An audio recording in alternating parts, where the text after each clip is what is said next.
जय महाकाल मेरे प्रिय मित्रों, नवरात्र का 8वां दिन जाने महागौरी की कथा।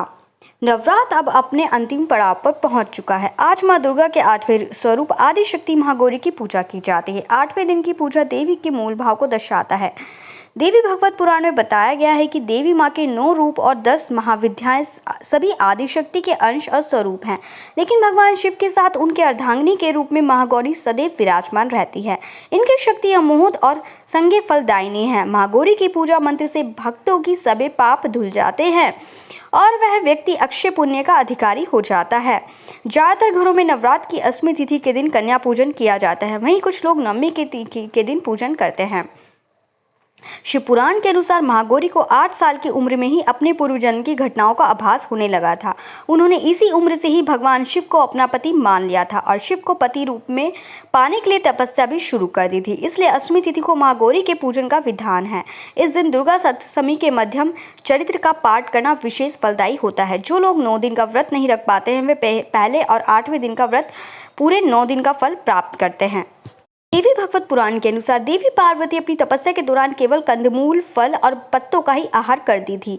बाद में माता केवल वायु पीकर ही तप करना आरंभ कर दिया था। तपस्या से माता पार्वती को महान गौरव प्राप्त हुआ है और इससे उनका नाम महागौरी पड़ा। माता की तपस्या से प्रसन्न होकर भगवान शिव ने उनको गंगा में स्नान करने के लिए कहा। जिस समय माता पार्वती गंगा में स्नान करने गई तब देवी का एक स्वरूप श्याम वर्ण के साथ प्रकट हुई जो कौशिकी कहलाई, और एक स्वरूप उज्ज्वल चंद्र के समान प्रकट हुआ जो महागौरी कहलाई। महागौरी अपने हर भक्त का कल्याण करती है और उनकी सभी समस्याओं को मुक्ति दिलाती है। देवी भगवत पुराण के अनुसार महागौरी का वर्णन रूप से गौर अर्थात सफेद है और इनके वस्त्र व आभूषण भी सफेद रंग के ही हैं। माँ का वाहन वृषभ अर्थात बैल है जो भगवान शिव का भी वाहन है। माँ का दाहिना हाथ अभय मुद्रा में है और नीचे वाले हाथ में दुर्गा शक्ति का प्रतीक त्रिशूल है। महागौरी के ऊपर वाले हाथ में शिव का प्रतीक डमरू है। डमरू धारण करने के कारण माँ को शिवा के नाम से जाना जाता है। माँ का नीचे वाला हाथ अपने भक्तों को अभय देता हुआ वन मुद्रा में है और माँ शांत मुद्रा में दृष्टिगत है। देवी के इस रूप की प्रार्थना करते हुए देव और ऋषिगण कहते हैं, माँ महागौरी अपने भक्तों के लिए अन्नपूर्णा स्वरूप है। यह धन, वैभव और सुख शांति की अधिशास्त्री देवी है। सांसारिक रूप में इनका स्वरूप बहुत ही उज्ज्वल, कोमल, श्वेत वर्ण और श्वेत वस्त्रधारी है। देवी महागौरी को गायन संगीत प्रिय है और यह सफेद वृषभ यानी बैल का पर सवार है। इस दिन कन्या पूजन का भी विधान है। कुछ लोग नवमी के दिन भी कन्या पूजन करते हैं, लेकिन अष्टमी के दिन कन्या पूजन करना श्रेष्ठ रहता है। कन्याओं की संख्या 9 हो तो अति उत्तम है, नहीं तो 2 कन्याओं के साथ भी पूजा की जा सकती है। अष्टमी तिथि के दिन नारियल का भोग लगाने की परंपरा है। भोग लगाने के बाद नारियल प्रसाद रूप में बांट दें।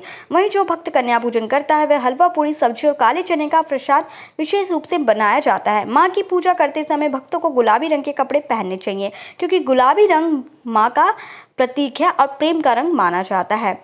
अष्टमी तिथि पर महागौरी की पूजा का विधान भी बाकी दिनों की तरह होता है। जिस तरह सप्तमी तिथि को माता पूजा की जाती है, उसी तरह अष्टमी तिथि को भी शास्त्रीय विधि से पूजा की जाती है। इस दिन माता के कल्याणकारी मंत्र ओम देवी महागौराय नमः का जप करना चाहिए और माँ को लाल चुनरी चढ़ानी चाहिए। सबसे पहले लकड़ी की चौकी पर लाल कपड़ा बिछाकर महागौरी की मूर्ति या तस्वीर स्थापित करने के बाद महागौरी यंत्र रखकर स्थापित करनी चाहिए।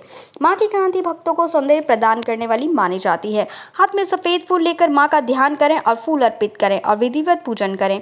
महागौरी को रात की रानी का बहुत पसंद है। जो रात की रानी का फूल होता है महागौरी को बेहद पसंद है। जय महाकाल मेरे प्यारे मित्रों, मेरे चैनल को लाइक सब्सक्राइब करना बिल्कुल ना भूलें। कमेंट बॉक्स में जय महाकाल जरूर लिखते हैं।